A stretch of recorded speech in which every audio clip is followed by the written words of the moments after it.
გურამ რამ გადაგაწყვეტინა შენი კემპის ესპანეთში გავლა და არა შვედეთის All-Stars დარბაზში? პირველ რიგში მე სურვილი მქონდა გამომეცადა ესპანეთი. იმიტომ რომ ძმებ თოფურიებს ძალიან დიდი ხანია ვიცნობ. მათ მხოლოდ ახლა არ შევხვედრილ ვარ, გესმის?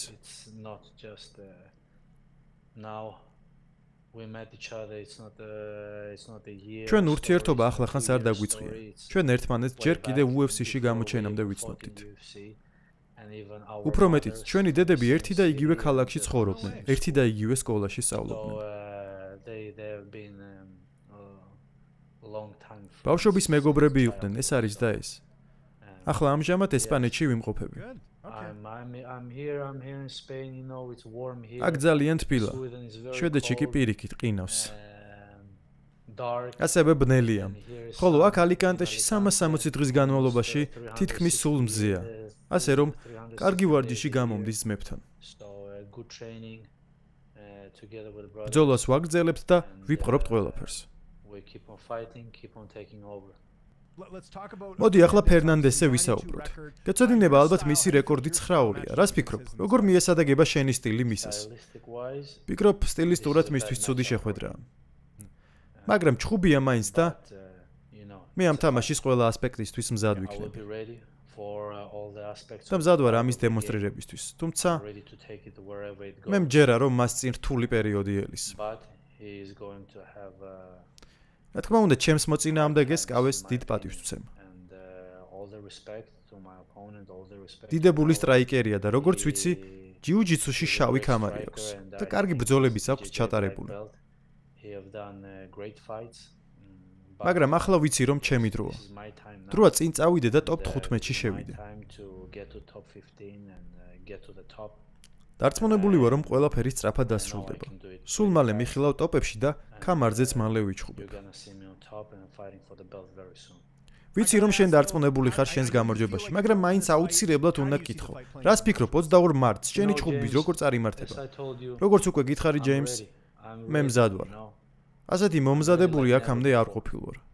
მზად მენტალურად, მზად ვარ ფიზიკურად, მზად ვარ ყველა მხრივ და როგორც თქვი, მე ქამარს ვუმიზნებ. არავის თავზე არ ვახტები, არც ერთ ოპონენტს არ ვახტები, მაგრამ ჩემი მიზანი არის ქამარი. და ვიცი, რომ ის ჩემია. როცა ამის დრო მოვა, დარწმუნებული ვარ ღმერთის ნებითა და დახმარებით ქამარს მოვიპოვებ. ეჭვიც არ მეპარება, რომ უფალი ჩემს ხარესაა. მე უბრალოდ ჩემს საქმეს შევასრულებ.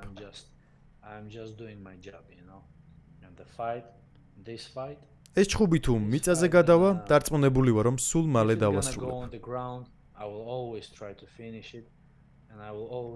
მე პირადად ვეცდები, რომ დგომში დავამარცხო. თუ დგომში გაგრძელდება ჩხუბი, რა თქმა უნდა. მე მზად ვიქნები დგომში ბრძოლისთვის.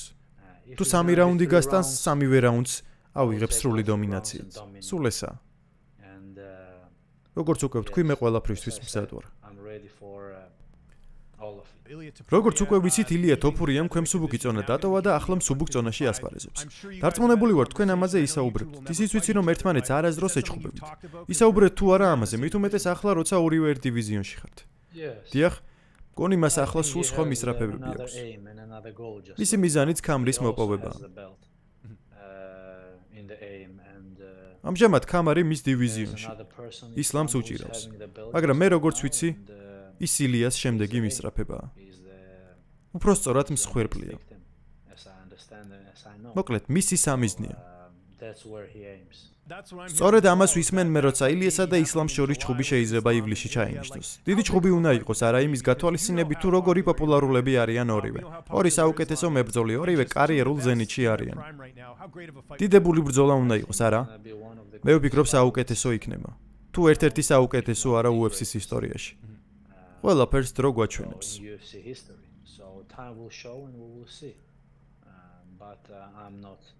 მე ერთი წამითაც კი არ მეპარება ეჭვი იმაში, რომ ილია ელ-მატადორ თოფურია მივა და თავის საქმეს გააკეთებს.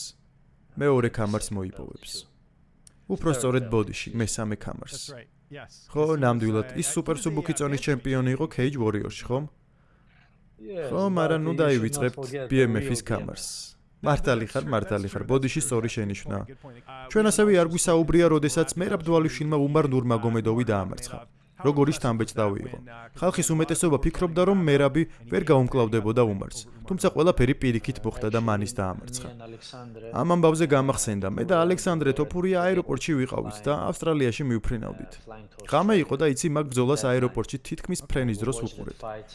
შესასვლელში ველოდებოდით და ყვიროდით, მგონი ვიდეოც გადაიღეს, არ ვიცი.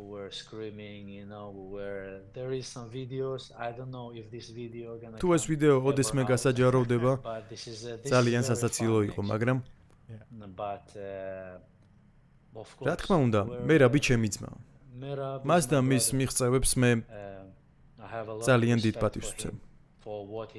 განსაკუთრებით როგორც ადამიანს, როგორც მებრძოლს, როგორც ქართველს და რაც საქართველოს გაუკეთა. მე ძალიან მიხარია. გულის სიღრმიდან ვამბობ, გესმის? ცოტაც და ალბათ თვალებზე ცრემლები მომადგებოდა. ამეტირებოდა და ეს ბევრ რამეს ამბობს.